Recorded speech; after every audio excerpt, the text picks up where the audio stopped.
Friends, colleagues and listeners, here we are, another little podcast session, and I've got somebody who I've got a lot of time for, a lot of respect for, and ironically I also like him.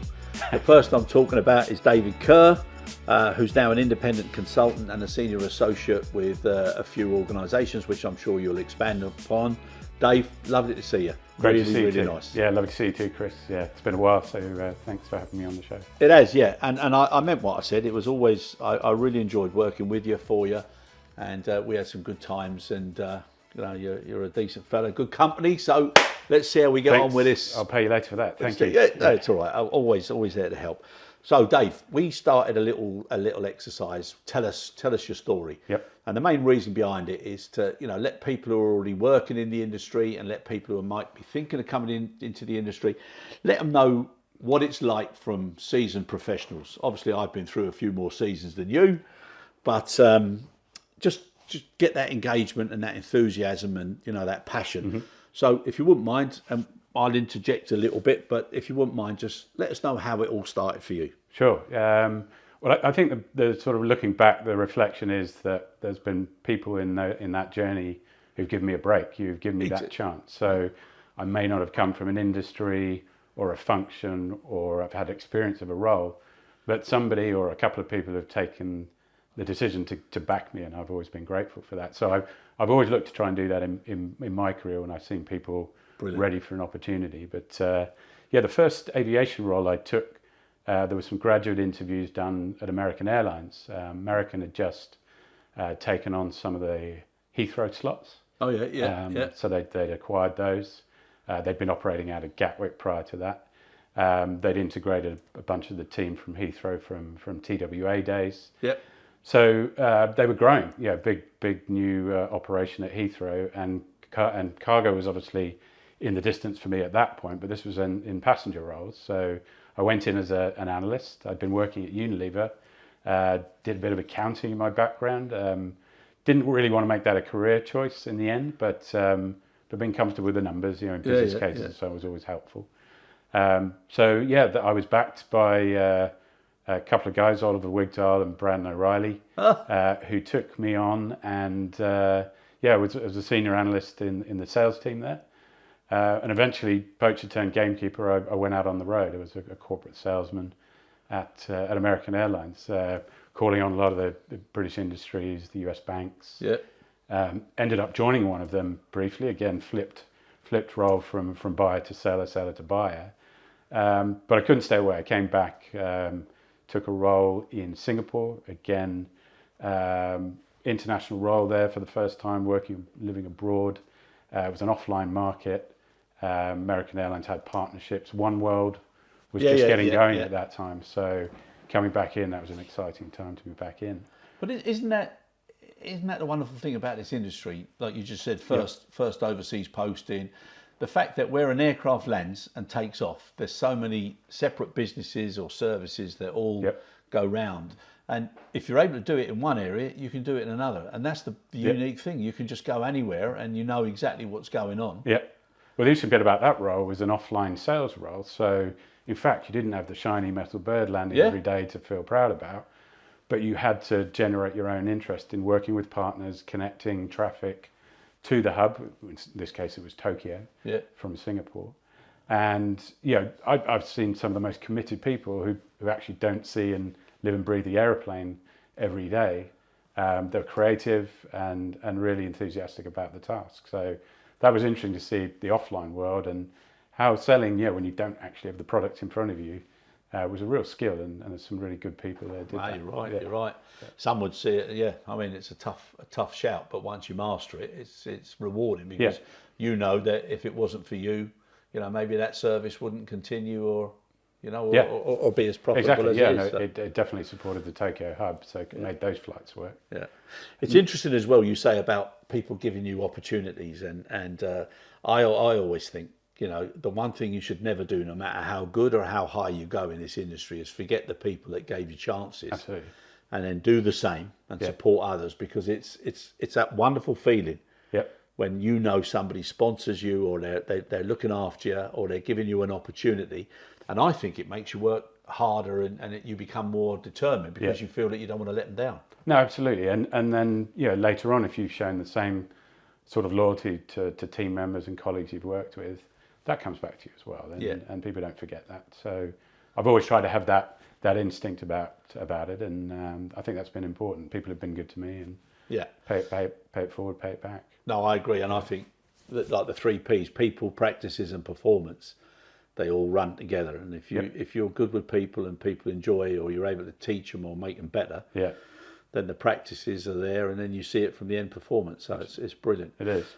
So let's have a few milestones and highlights now of that journey. Yeah. So into cargo was the next move, and really that was the beginning of the interesting journey I've had in the cargo business. I spent 6 years based in London on the Horseshoe, working in the European sales team there. So I've Mark Nigerian to thank for giving me that break. Again, no background in cargo, was obviously in the airline, but obviously he saw something that I could take on the role, and I haven't looked back. So we said we'd give him a good stint, gave him six years, which was great. And then Etihad came calling. And that was the beginning of probably one of my most interesting journeys. Obviously, first time I got to meet you, Chris, work with you, came in as a commercial role, and then took on the general role, the SVP role eventually during that time. And what a journey that was. Great times, huh? Yeah. Great times. And I remember people used to say, when I say where I was or what I was doing, say, "Oh, you're one of Hogan's heroes," and but he was. I admired him. I thought he was a great man for what he did for Etihad and for the UAE at the time, and Abu Dhabi. And he backed cargo. I mean, he knew cargo in his background, his industry background, and he backed us. Gave us the $1 billion target. How do we That's achieve right. that? Remember That's that, when we went out and took on more leases before even our owned and operated aircraft started to come through the pipeline. So. Yeah, I remember I think the target was $1 billion, we got to 1.4 at one point. That was the peak at that particular era. So it was great. The opportunity to work with yourself and that leadership team that I worked with were fantastic. I mean, they've gone on, you see them scattered around the industry now it's great, isn't it? Really senior roles. So it's great to watch their progress as well. It is. It's lovely to see how everybody did what they did. And in fact, one of the guys that was there, I just did a podcast with him, Rory Fiddler. Right, yeah. And that was good. And obviously Robert and Martin Drew and people like Chris Beale, and they've all done well. Exactly. And Rory's taken on senior role at Menzies now. Got the seniority that he always deserved to lead that project of implementation there. But he and I put together the sort of plan to launch the new technology at Etihad, which has now been rolled out. And that was a battle to get there. We had a couple of false starts.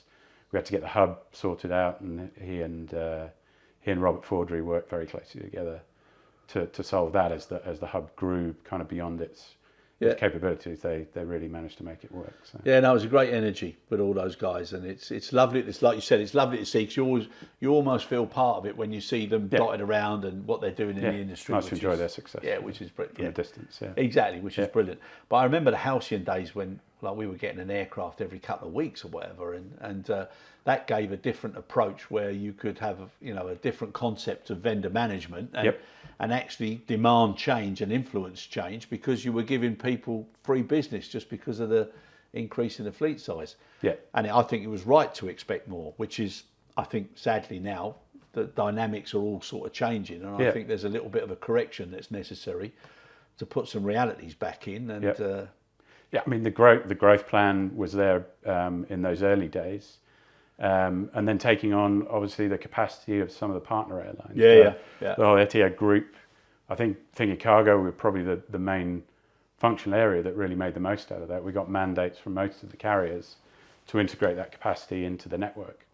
And sell that for them and drive a revenue stream for them. But it increased our sort of global footprint, which I think we must have been about top 50 when I joined. I think we ended up top close to the top 10, if top 15 for sure. Yeah. But we were only able to do that by working with partners to bring in that capacity. The likes of the Avianca JV we did from Milan to Bogota and back to Amsterdam was it was a phenomenal success at the time, and put us on the map literally.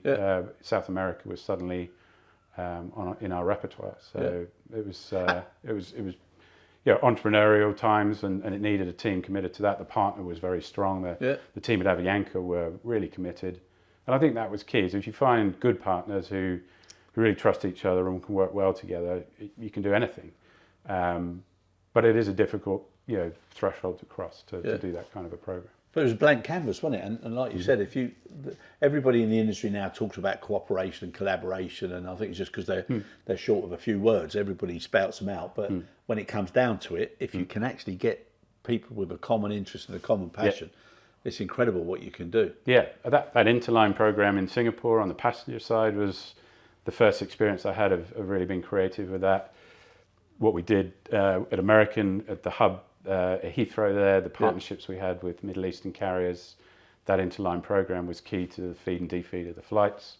And then going out to Abu Dhabi, the partnerships, obviously the structural ones we had within the Etihad group, but the partnerships of the likes of Avianca, the likes of Atlas at the time were were teams that worked well together, and that was the key to success. But it's not guaranteed. Yeah, and I remember just going back to the Etihad days and Hogan again and a bit down memory lane. But I remember the BRMs. Right. Yeah. And I used to enjoy those. And lots of people were nervous. I mean, you've seen it as well. But I used to enjoy them. I used to think it's a great learning experience. It's great rigor. Yeah, and to see the questions pumped at you and the way the two Jameses would hit you left and right, and I thoroughly enjoyed that. And I remember once, I don't know if you remember this.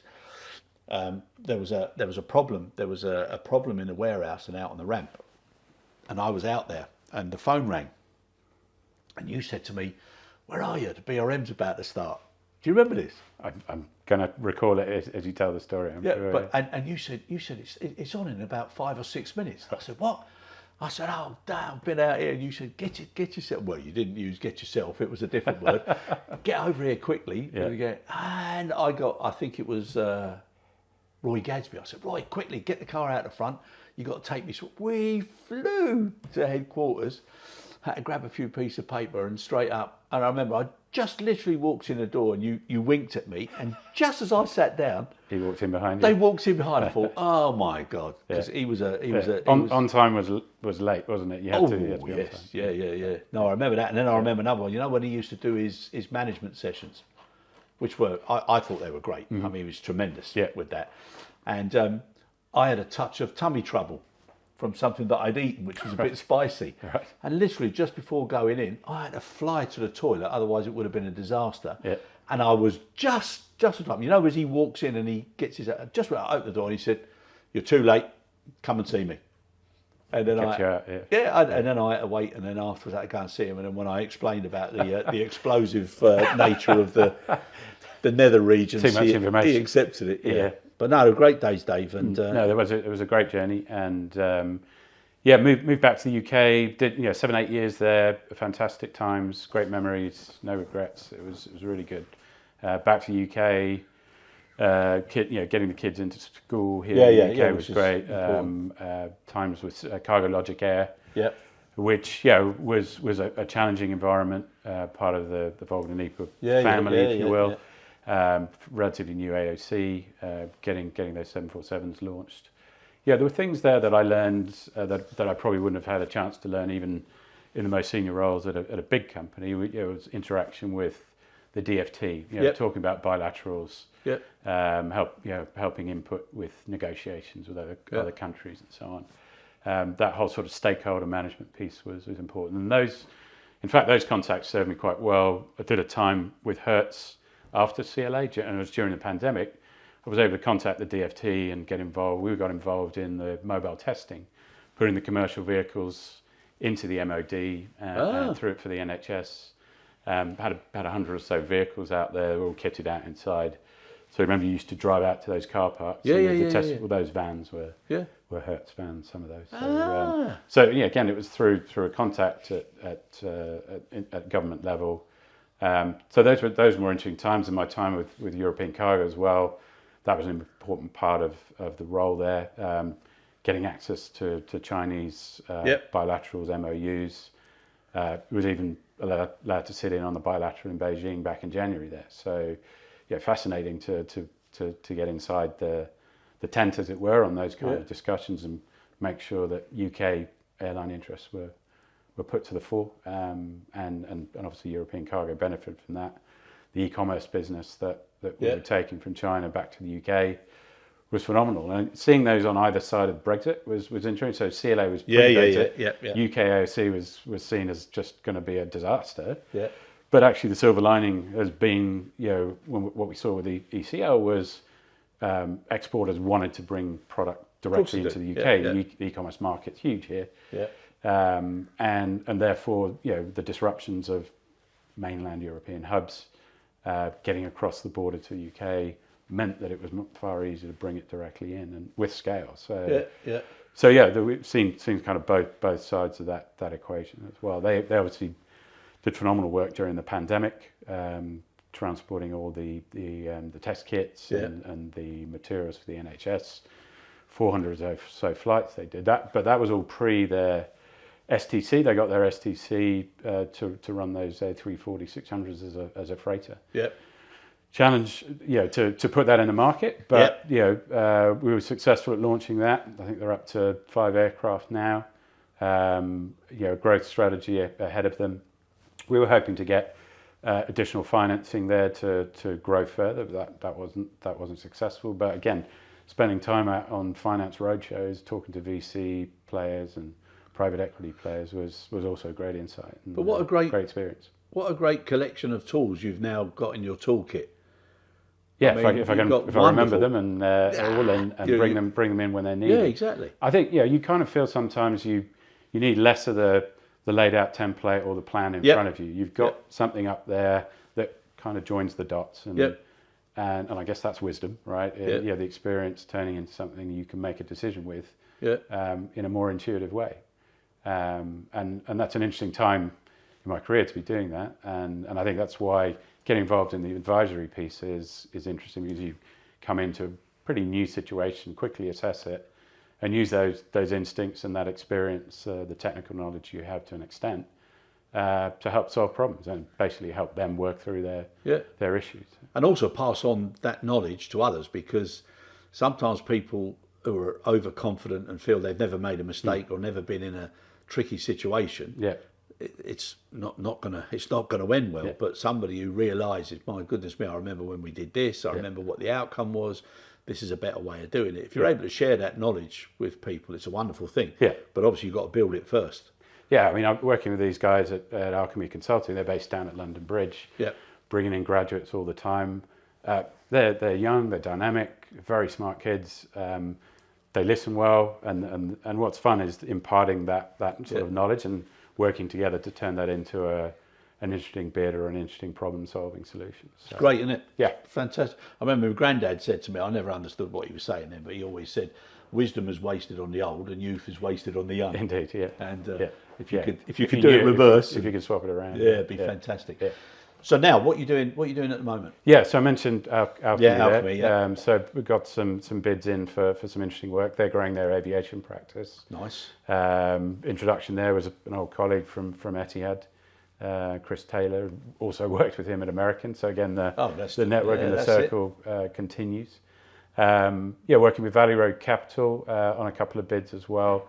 One for a West African cargo airline, the other for some airport work in Eastern Europe. Yeah. And I'm currently, I've got a mandate that I'm working on independently to see if we can solve some of the pain points in the RFS platform. Okay, nice one. So airlines, contracting obviously with truckers for RFS solutions, sometimes using handlers where they've got aggregated scale solutions for scheduled service.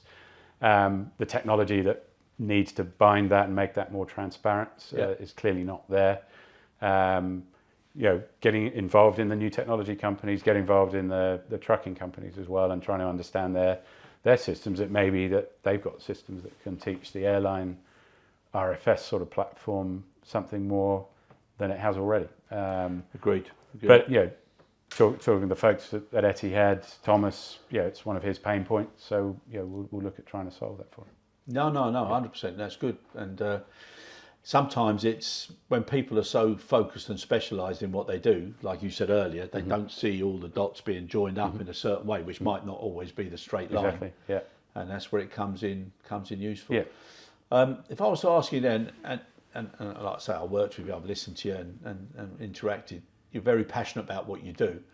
If any youngsters were listening now, and anybody that was thinking of changing and coming into an industry that they keep seeing in the news more often than not for the wrong reasons, what would you say, very short in a short way? What would you say is the main reason why you would recommend anybody to come into this lovely industry of ours? I mean, the thing you can tell them is that sort of teamwork and the industry passion that's there. Being part of that, something quite special.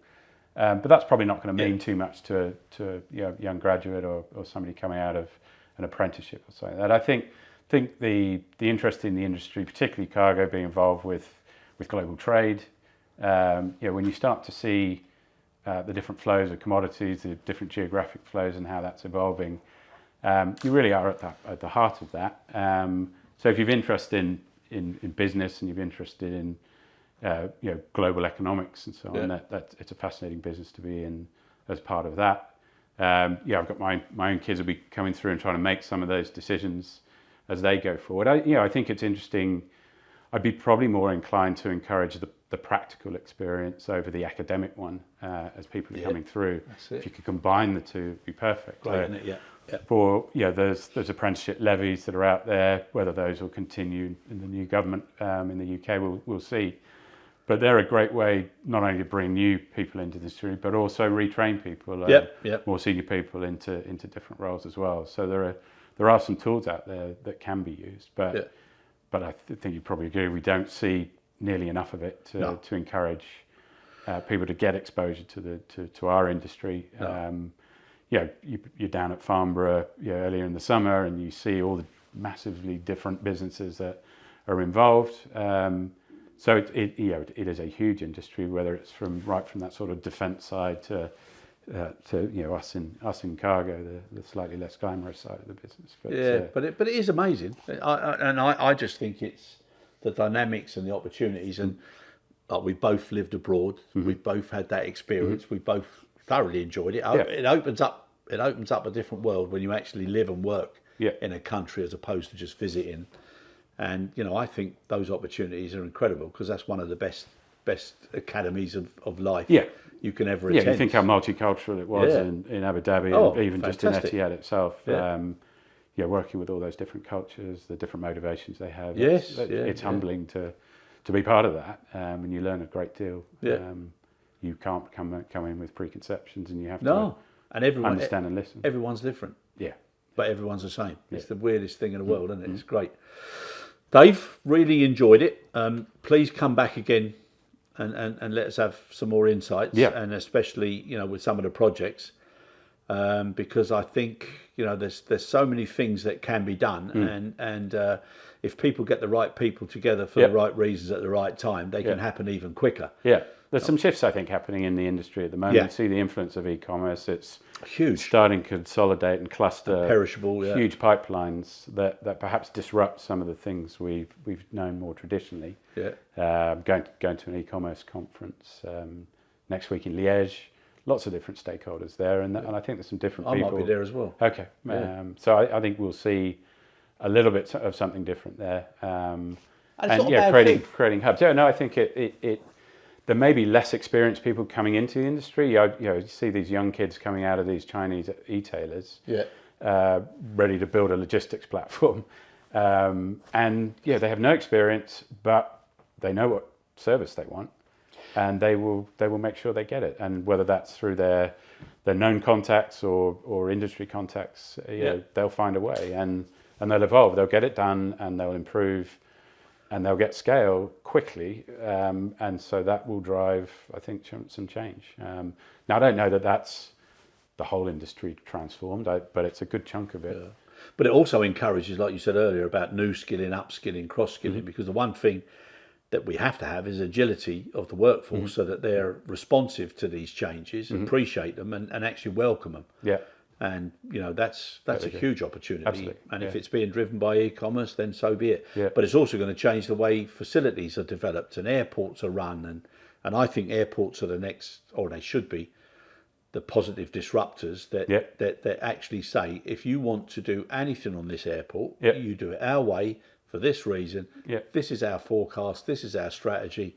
You have to do it our way. Yeah, I mean, look at Bournemouth, where I was recently. I mean, they fully committed to that e-commerce solution for China, and that's going to grow. They backed a particular initiative there, and they'll be successful with it.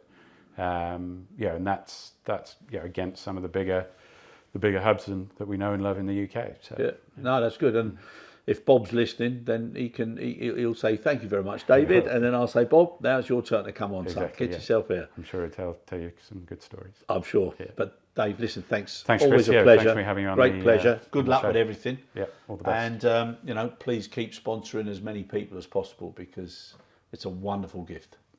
Thank you very much. Will do. Thanks for your time. Cheers.